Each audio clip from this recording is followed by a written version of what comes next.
James, I saw you got a mass communications degree from the University of Florida. Yeah. Are you a Gator? I am not. I was almost a Gator. Florida and Arizona State were my two final choices when I finished my degree in mass communications. Okay. So you went to ASU, or what's that? did you decide to go to Arizona instead? I did. Yeah. All right. What do you call it? They gave me more credits when I got out. Yeah. Well, in my day, it was a party school, so hopefully that was a good choice for you. Well, it was online. Okay. It was online. Hopefully there's a party online for you. Yeah. Oh, yeah. Every night after work. Big party. Well, I appreciate you coming here on Borne the Battle. It took a minute, but we finally got our schedules to line up. So I appreciate you sitting down and talking about the Veterans Legacy Memorial with the podcast. Yeah. My pleasure. Air Force veteran yourself. First question we always ask is when and where did you know that military service was going to be the next step in your life? Yeah, so it's kind of in my family, generations back to the Civil War of military service. In my own experience, my grandfather was in the Army Air Corps. My dad was an Air Force Academy grad and in the Air Force, and I kind of followed in those footsteps. And I have a brother who did the same, so it's kind of runs in our family. Okay. Were you public affairs, combat camera your entire career? Yeah, I was a public affairs officer for almost my entire career in the Air Force, which was a little over 20 years. Oh, wow. Any time overseas? Did you deploy at all? Yeah, in fact, I think most of my time in the Air Force was overseas, in Europe, the Pacific, and I did deploy. I was deployed to Kuwait and Iraq in 2003, right at the beginning. Wow. Yeah. What was communications like out there? Because I know when I got out there, and I wasn't combat camera at the time, but when I got out there in 2005, internet, there was no internet. There was no connectivity for like video chatting or anything like that. That wasn't a thing back then. So getting imagery from and getting messaging from country into the public was probably a little different than it is today. I think so. Those of us who were the initial public affairs cadre that went up to Baghdad in 2003, we were attached to the State Department folks, and so we moved right into the Republican Palace. I don't remember the connectivity being that bad. We were connected on email. I'm not sure about large file sizes, but we had email, and phone was a little sketchy. We were begging satellite phones from each other to make morale calls. It must be quite different now with the interconnectivity that we have. I was thinking about like trying to get video files from. I know I've talked to a lot of combat camera guys that served back then, and to get video files from Iraq to like CNN or JCCC, Joint Combat Camera. At the time, it was a little difficult for them. While you were in, who was either your best friend or your greatest mentor? So my greatest mentor was a public affairs officer herself. I was a young baby lieutenant. She was a gruff, chain-smoking lieutenant colonel in public affairs, and she took me under her wing. She was truly a mentor. She championed me. She gave me a kick in the butt when I needed it.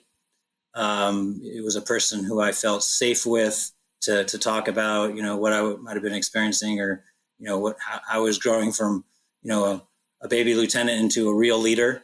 And so she, to this day, I occasionally still ask myself, what would she do in this situation?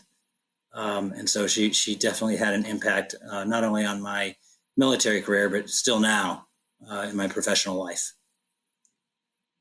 Can you give me an example of something she taught you? Yeah, she had a top 10 list that she provided to me and other folks who she was mentoring, and it had things on it. Be honest, be responsive, follow through. I can't list all of them, but I think I still have it in somewhere in my pile of memories. But that, I used to keep that top 10 list in my office, taped up or somewhere where I could see it. If I wanted to be like her, right, to be like my mentor, this is what I needed to do. Very good. Very good. Um, when did you decide to get out and come work for VA? Was it a natural transition, or was there some bumps in the road? How did you get to the Veterans Affairs from the Air Force?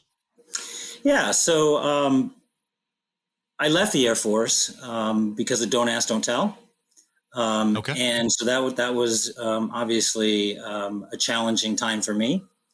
Yeah. And so when I left the Air Force, I did a little consulting work first for Booz Allen.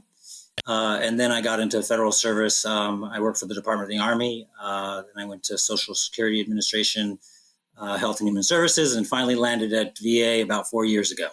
It's been an amazing experience for the last 4 years. I started off in the Secretary's office, did a little stint over in OINT, and now I've been here at the National Cemetery Administration for about a year and a half. Gotcha. As a veteran, what does it feel for you to come work for a mission like the mission that the department has? I think it's more emotionally valuable than other jobs that I've held. In other agencies, because I feel that sense of connectedness with the customer, right? Because not only am I a veteran, but those who we serve are veterans, and so there's that emotional value to my work that I otherwise might not have, and so. The closer I can be to that connectedness to a veteran in my daily work, the more rewarding it is for me. I mean, not everything that I do is directly connected to a veteran, but a lot of what I do is, and that's what we're talking about today. And so, that. But it's veteran, but it's 100% veteran focused, no matter what you do, because that's the mission.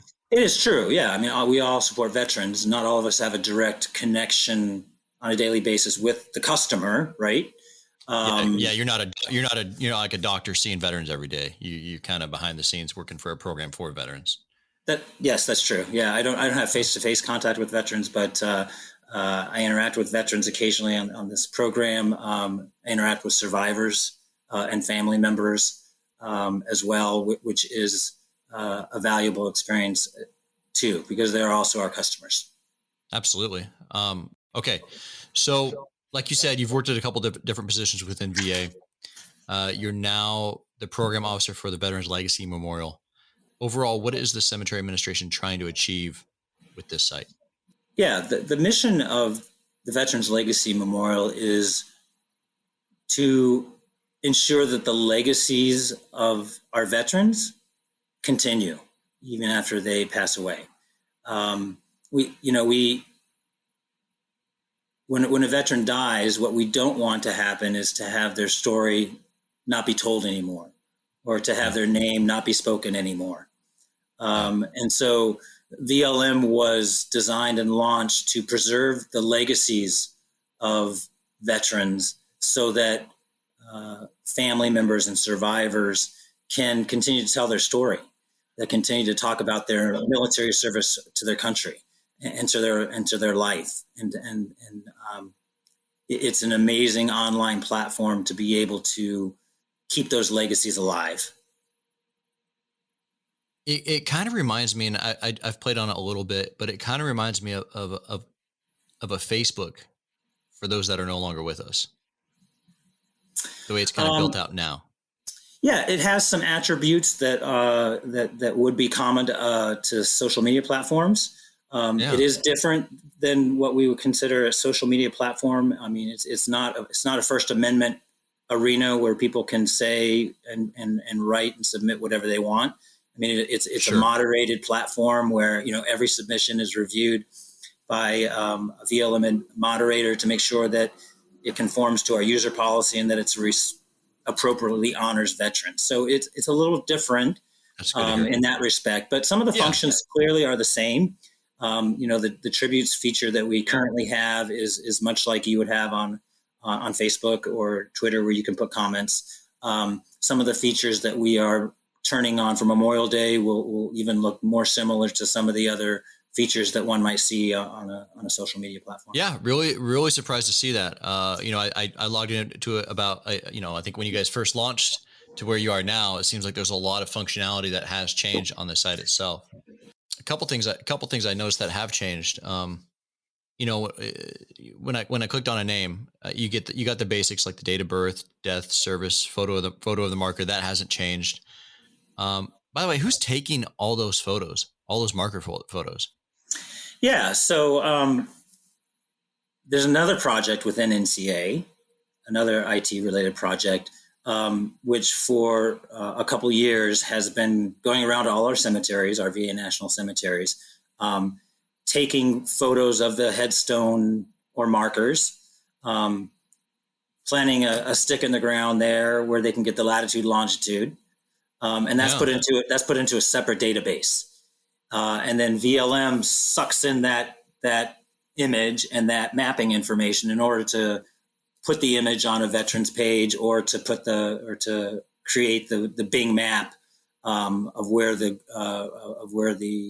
veteran is within the cemetery and provide step-by-step directions, just like you would with any other mapping service. So we have about half of our profiles that have those images, because that project continues. Not just the contract to take images and get the lat long for existing interments, but we're having interments happen today and every day in the future, and so cemeteries are starting to have their own equipment to take those pictures themselves. So we'll continue to suck in as many photos are in that other database and put them on our pages. Yeah, I noticed the Bing map, the fact that you can when you go to a lot of them, you can actually go and it has the marker, and it has the right on the map. And so he's like, okay, it's got the actual location. I think that was really cool.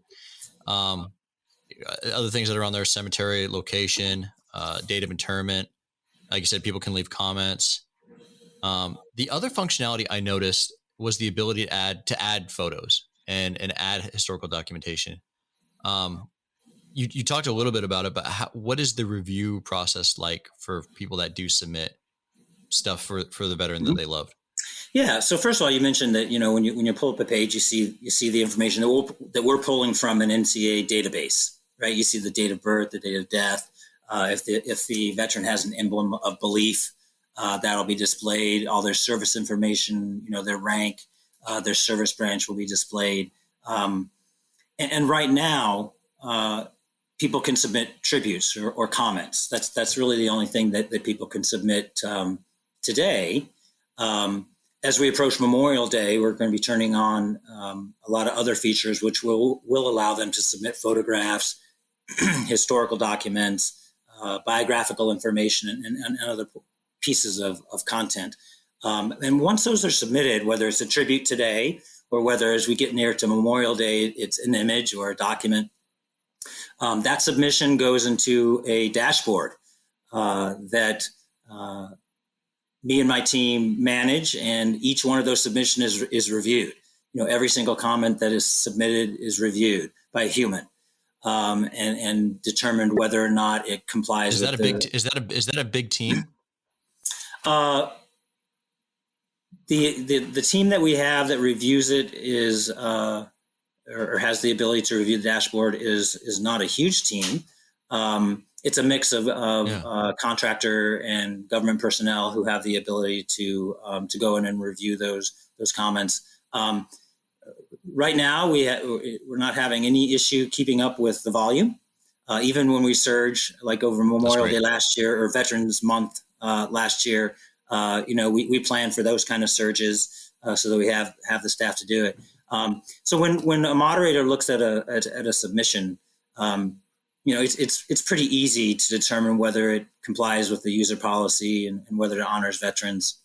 There's categories that we specifically look for that may cause us to reject a submission. If people put in PII, such as phone numbers or street addresses, we won't approve it. If people put in foul language, we typically won't approve those either. If it's an advertisement or marketing or something political in nature, we have a list of things that we look for. But frankly, that has been very, very, very small numbers. We have more than 10,000 tributes that have been posted to date since last Memorial Day when we turned on the feature. Wow. And I think today we have around 70 that have been rejected. So that's just a extremely small fraction of items that the moderators have felt did not comply with the user policy. And sometimes it's not related to something that might not honor veterans. Sometimes it's a link that doesn't work, or it's just characters that don't make any sense. And someone submitted something, or it's not always something bad. It's just something that might not work, or might be. It could be an emoji that just doesn't display right, or something like that. Yes. Gotcha. Okay, so you got big plans for this upcoming Memorial Day weekend. I'll make sure that this post before that. Yeah, the ideal time, Tanner, is the week of May 24th. That's the week before Memorial Day weekend. That would be the ideal time. May 24th. May 24th, April. Okay. I got to check the calendar. I do have some other benefits breakdowns, but I'm going to try to make that, or we just might make this a bonus. I don't know. We'll figure it out. We'll get it in. All right.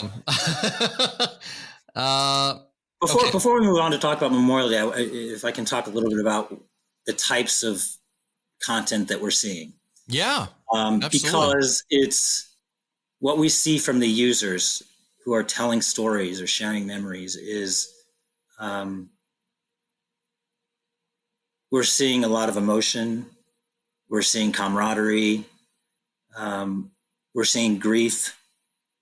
If you go on as a user and you put in a comment right now for a veteran, or maybe a couple veterans that the experience that you're going to have as a user is really just those couple veterans that you're looking at, right? But for those of us who have been moderating these comments the past year and seeing them as they come into the dashboard and reviewing them, it's an amazing experience to see the overwhelming response and what people want to say about their veteran, and the details of their lives, and the aspects of not only their military service, but their relationships to family members and battle buddies. It's just wonderful and emotional. And I think my fellow VLM moderators have shared the same thing, that at times it will get you misty-eyed to look at what is coming across the dashboard, because it is so personal and it is exactly what we have wanted it to be, which is sharing the legacy of those veterans, and we're so excited to be coming up on Memorial Day this year and having other items to be added to the content mix, like images and documents, and I think the images in particular, the ability for people to submit images is going to just increase that storytelling experience, not just for the user and their family and their friends and survivors, but for those of us who are seeing it come across. Sure. I can only imagine what kind of experience that is to have that job, to be a moderator like that. It's pretty incredible. Have you guys seen stuff like people that haven't seen each other since the time that they served find their friends, or what do you? It's a mix. We do see tributes posted on pages that say, "Hey, Uncle Dan, I never knew you, but I heard stories about you and your military service, and I'm so grateful." Wow. Or we'll see tributes that from people that had a relationship with the veteran up until their death. Whether it's a spouse or a daughter or son or brother or mother and father. I mean, it's a wide swath of relationships and how they knew it, and you do see not only family members chime in, but you do see colleagues that chime in, that talk about their experiences together at a particular location. And when people went through together, right? Their shared experiences. We do see connections to other issues that the VA is working on. We see posts about PTSD, traumatic brain injury, other health issues. That other parts of the VA are actively working, right? We see those connections to current events that our veterans are struggling with, and that the VA is helping with. So it's a wide swath of information and sharing of stories. It's not always positive, and it wasn't meant to be that kind of platform. This is a platform where we want to honor veterans and tell their stories, and some stories are painful, some stories are joyful, right? It's a mix. Very good. Very good. The basic question, right? So how can people access this site? Where can you... that was in my notes in my mind, as I'm like, I got to remember to say the website. So it's really easy to remember, because the website is www.va.gov/remember. That's pretty easy. It is easy to remember. So that's the fastest way to get to the site. It's easy to search for a veteran. There's a simple search. You just search by first name, last name. You can search by war period. You can add a filter for the cemetery that the veteran is in. And there's an advanced search where you can add things like a decoration that might be on their record, or other filters that you can search for a veteran. I will say that it's important to know that right now, VLM is only those veterans who are interred at VA national cemeteries. It's about 3.75 million veterans that have VLM pages within VLM. And again, that's for veterans interred in VA national cemeteries only. We do plan on trying to bring in other records, whether those are records from state and tribal VA cemeteries scattered around the country. There are about, like, state VAs. You guys are state. We are already looking into how we can bring those records in and have pages for those veterans within VLM. Right. There are cemeteries that are managed by the military. There are cemeteries managed by the Park Service. There are cemeteries managed by the American Battle Monuments Commission. And of course, we have veterans buried in thousands of private cemeteries everywhere. But our goal is eventually to have a page for every veteran, no matter where that veteran has been laid to rest.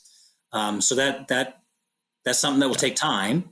But we do hope to start bringing through other types of cemetery records, even as early as later this year. Well, I think once the word really gets out, once people are really submitting stuff, once people are really talking about it, I'm sure that'll help push that agenda. Yeah, because I like you talked about, some are managed by the DoD. I don't think many people realize that Arlington is managed by the Department of Defense, not by the Department of Veterans Affairs. So if you're looking for Audie Murphy or Joe Lewis, because I typed in Joe Lewis and that was the first thing I noticed. I was like, oh, Arlington, Department of Defense. Right. Actually, the Department of the Army. Yeah. So Arlington is an Army managed cemetery. And obviously, the most famous of national cemeteries that we have. There's a lot of notable people interred there. That will be one of the cemeteries that we would like to bring those records into VLM eventually. That'd be outstanding. Is there any plans to make this into an app as we're moving into a mobile society? Yeah, we actually have that as a requirement that we'd like to tackle, to create a mobile site for it. I think you're talking about an app, not necessarily a mobile site. We do. Yeah, like it's something that's like on an app or a tablet or a Roku. Yeah, so we do have a plan to turn VLM into a mobile site as well. I mean, it is responsive to a device right now. So if you have a smaller screen, if you have an iPad or an iPhone, the website is responsive to a smaller screen, and you can use it. But we are looking at, how can we, no kidding, make it into a mobile site, specifically designed for those types of devices. Very good. Very good. Okay, let's talk about Memorial Day. You talked about new functionality.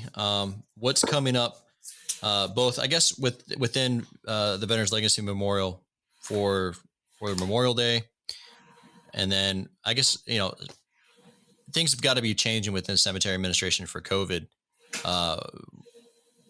What's changed, and what do you guys plan to do for as an administration for Memorial Day weekend? Yeah, let's talk about the COVID-19 piece, because that I'll go backwards for a little bit.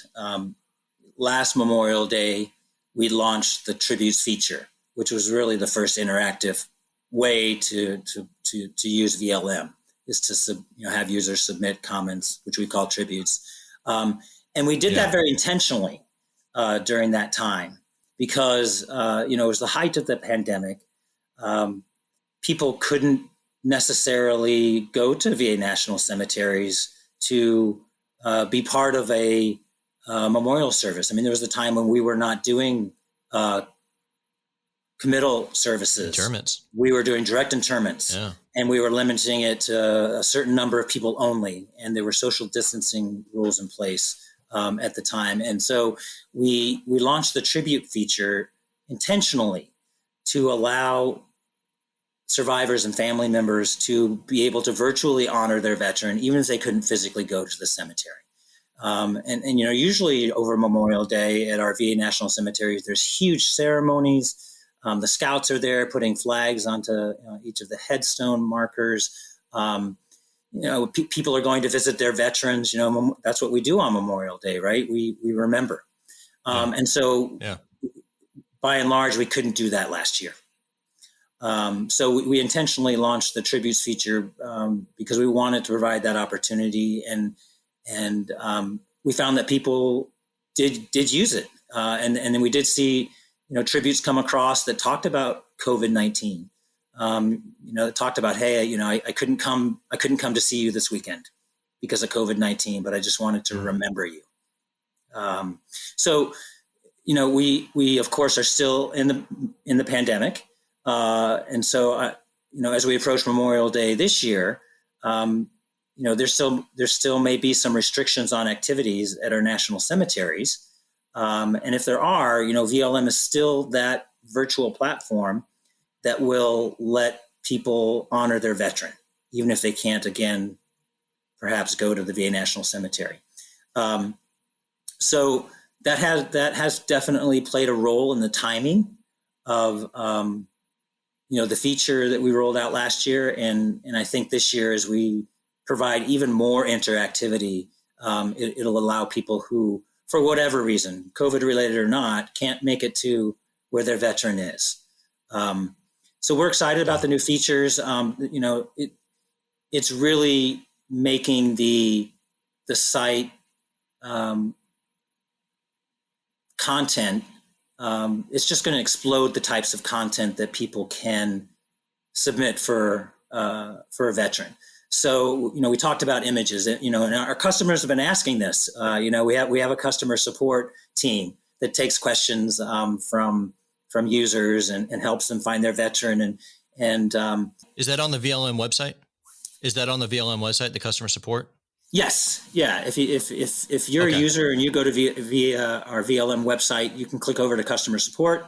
I'll make sure I put all the links and everything on the blog on blogs.va.gov. Okay. So when this episode comes up. So there's a specific email address for customer support. So there is. Gotcha. And one of the things we hear a lot from customers is, when can I start putting images up?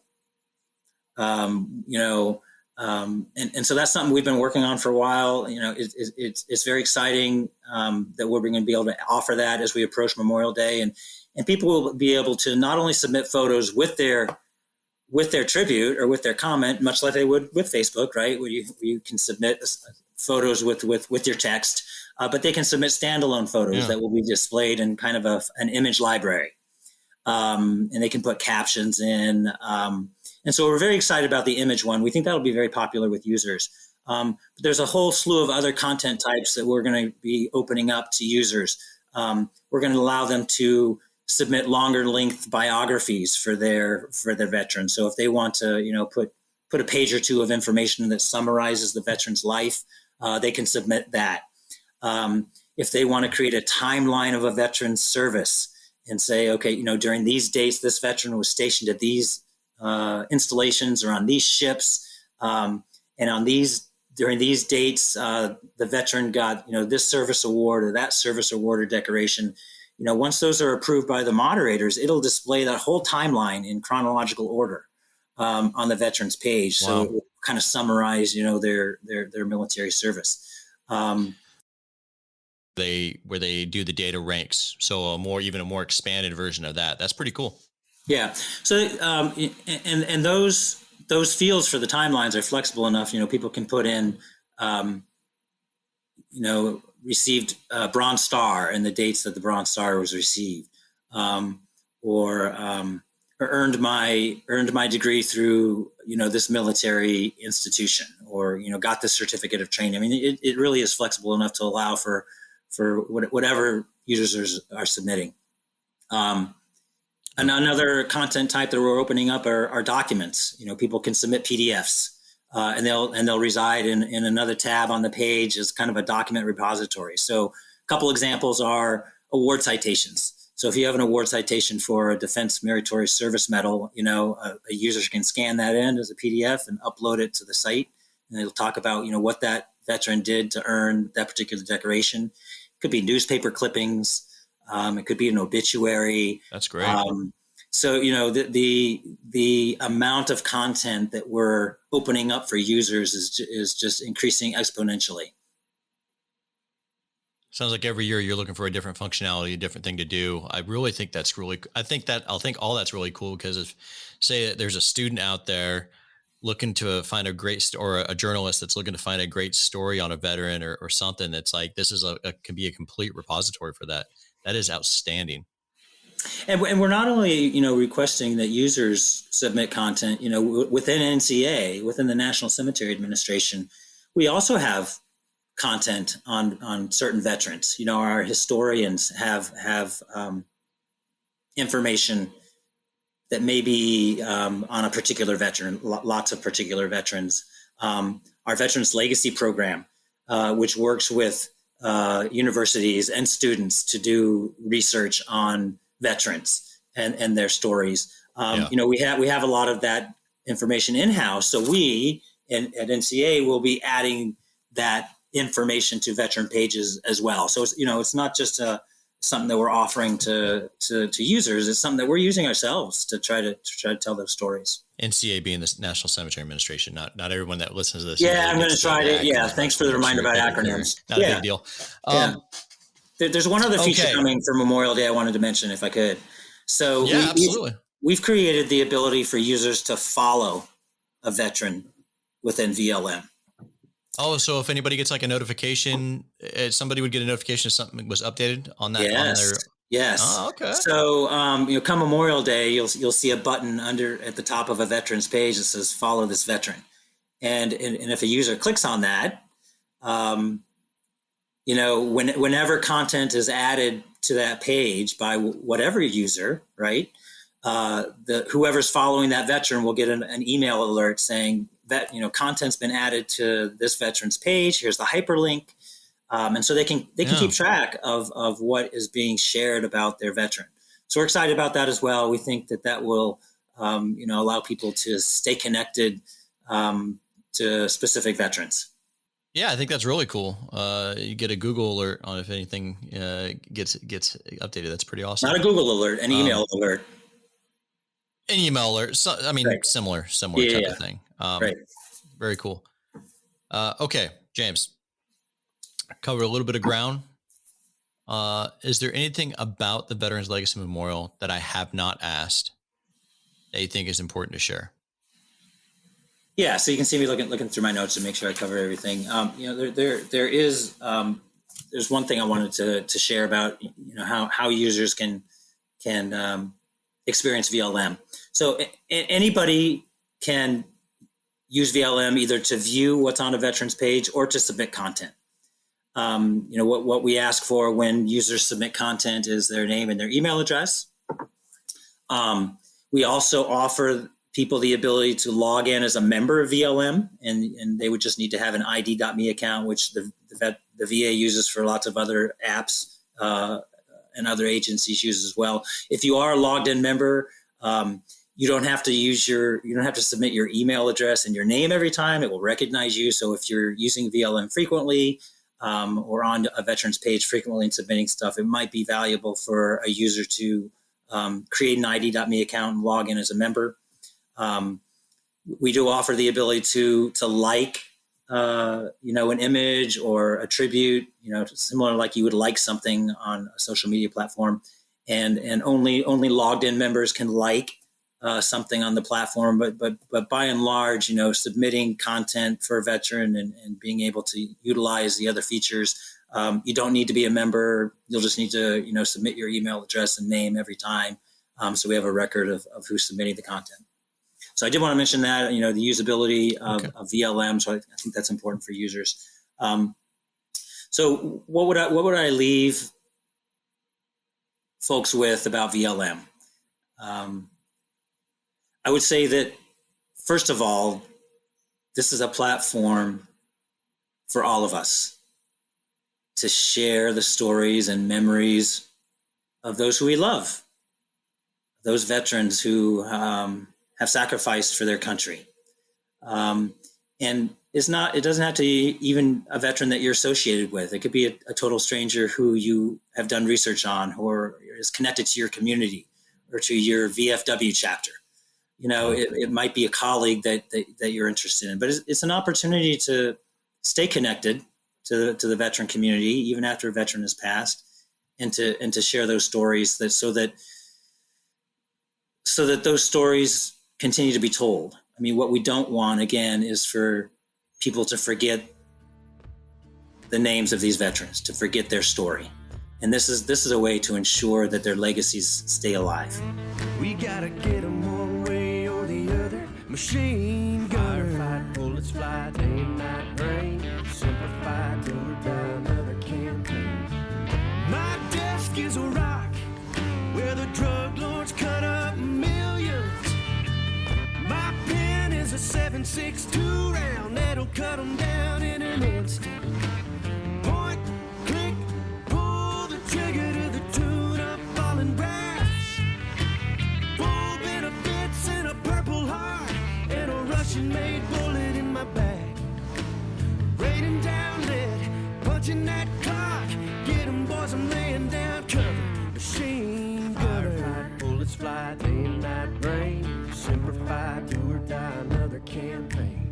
Here we go, lock and load, 0331, lug 1,000 rounds, and I ain't bringing back one.